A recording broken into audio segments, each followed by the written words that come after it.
السلام عليكم ورحمة الله وبركاته دمان أصحابتي qiimaha ee qaayamada meel kasta joogtaan ku soo dhawaada qalab furan gacan furan iyo laab furan haddii aad ku sabtaa fadlan channelka subscribe inoo saar videogan like inoo saar adigoo mahadsan sheekooyinkan waxaan ku bilaabeynaa filimka Gadaartu oo waliba xiisaha gooni ah leh kaasoo laga soo bandhigay goosgoos inab aan caadi ahayn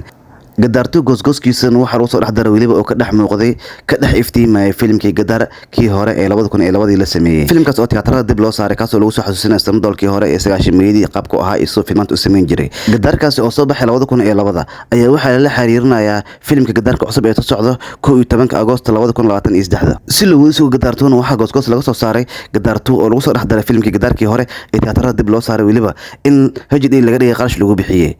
Gadaartu hadeertan goosgooska lagu saar waxa kamid ahaa sanadol oo hortaagan Pakistan oo badbaadinaya dadka India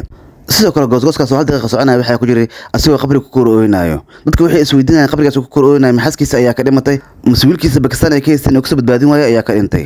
si kastaba ahaatee Gadaartu dadka aad ay u wada sugayaan 11 Agoosto waxay jecel yihiin tiyaatarada in loo saaro hase ahaatee filimkaas culays fara badan ay wala kulmi doonaa ayaa leeyahay kadib markii 11 Agoosto ayagana ay ku dhawaaqeen inay filmaanta soo saari doonaan Ranbir Kapoor oo soo sameyn doona filimkii Animal filimkan oo waliba isku tageen aktar weyn oo caan ah sida Anil Kapoor Bewdol iyo Ranbir wuxuu cariiri gelin karaa leeyahay Gadaartu dadka ay wada sugayaan sidoo kale waxa asagna filimkiisa ku dhawaaqay inuu soo bixi doono Akshay Kumar filimkiisi Oh My God Akshay Kumar oo la weydiiyay la dhahay filimkan maxaa dib ugu dhigan weysay maxaa ugu soo aadisay xilliga filmaantii sanadol iyo Ranbir Kapoor ay soo baxayaan asagana wuxuu sheegay toddobaadka xorriyada inay tahay mid aad iyo aad u weyn tiyaatarada la saari kara filmaan kala duwan qof kastana oo nasanayo si daraadeed oo doortay inuu filimkaas soo saaro balse cadow uusan ku ahayn ama uusan ka soo horjeedin aktarinta filmaanta kala keenaya sida sanadol iyo Ranbir iyo dadka la midka ah dhanka sanadol waxa la filimkan Gadaarkii hore lama noqon doon sababtoo markaan da'dada way si weynaatay waagaasna dhalinyaro ay ahayd balse asaga wuxuu ku jawaabay Shaaruq Khanba batar inuu kansado tiyaatarada uu ku qabsaday asagoo qof daa sidoo kale waxa ka sii daran oo Kamal Xasan ayaa filimkii Fikram ku qabsaday tiyaatarada waliba asagoo qof daa marka da'da wax ma keenayso ee waxa muhiimad ay tahay wax u samaysid dadka saa u soo jiidato dhanka haddii aan u sii gudbino filimkii Ad Brush ee Barfas atarka oo ka yahay ninkii si falqaan ahaan laadarka oo ka noqday filimkaasi oo tafaafulaadka oo ka buux dhalinyarada iyo sanmada ay ka buuxaan filimkan oo waliba kor loo qaaday diinta Hinduuga waa ay sugu laayihiin ayaa leeyahay Hinduuga faraha badan ee ku nool wadanka India filimkaasi si tiyaatarada loo saari lahaa tikidkana hadda waa ay si goosanayaan maadaama ay tahay maanta Axad Jimcahan la sugaa in uu soo baxo tikidada ugu badan waa la sii iibsaday hadalhaynta ugu badan ee la sii sheegayaan waxay tahay filimkii Batan ee Shaaruq Khan waxa la saaray 5500 oo tiyaatar laakiin kan waxa la leeyahay waxa la saari doonaa 6500 oo tiyaatar si daraadeed waxa eeraan doonaa kun tiyaatar inuu ka badanayo kii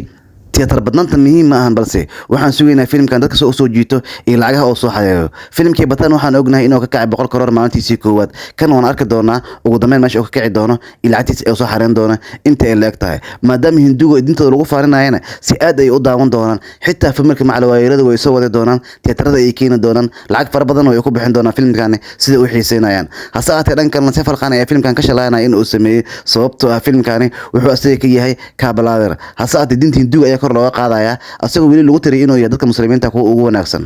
hase ahaatee Hinduuga waxay leeyihiin filimkan waan ka horumarin doonaa film kasta oo Hindiya ka soo baxay kuwa hore iyo kuwa dambe dadka Batan ay bubuunaan ay dheen balse waxaan tusi doonaa Batan inuu filimkan ka sii fiicnaan doono waliba si weyn lacag u soo xareen doono meel kasta laga daawan doono tiyaatarada inta ugu badan la saari doono dhinaca kale haddii aan fiirno Nambura Barak Rashma oo soo laabtay isbaag asagoo u dabaaldegay waliba sanad guurus 63 wuxuu soo bandhigay goosgoos inaba aan caadi ahayn filimkiisa cusub ee lagu magacaabo Anil filimkan waxa ka Kabalaaderka ninka rugcadaaga ee weyn ee lagu magacaabo Arjun Rampal laakiin Soomaalida u taqaan Goraf filimkan waxa directorka waliba agaasimay Rasibadi waxana Trishika Kajal Agrawala aktarkan guuxa awood oo leeyahay inaba caadi maahan filimkani shaqadiisa hadda way socota waan soo gabagabowirta waxyar ayaa ka dhiman qaybaha ugu dambeeyay shaqadiisana Hyderabad ay ka socotaa filimkan waxa la daawan doonaa sida la sheegay 20 Oktoobar waxayna ku beegan tahay Faysal Suraa loo yaqaano Nambura Barak Rashma isbaag oo soo laabtay ninkan waa aktar inaba aan caadi ahayn waliba akshiimada jilaya hadda uu si galay 63 sano wuxuu sameeynaya akshiimo inaba aan caadi ahayn ninkan labadiisa filim ugu dambeeyay waxay noqdeen blockbuster balse filimkan waxa si xiiso gelinaya Arjun Rampal oo loo yaqaan Goraf laadir inaba aan caadi ahayn barnaamijkeena maanta ayaan ku soo gabagabeynaya dalka dadka cusubta fadlan subscribe isaar adigoo mahadsan videogan iyo like garay si dhiirigelin igu noqoto aan u soo badiyo barnaamijyada mahadsanid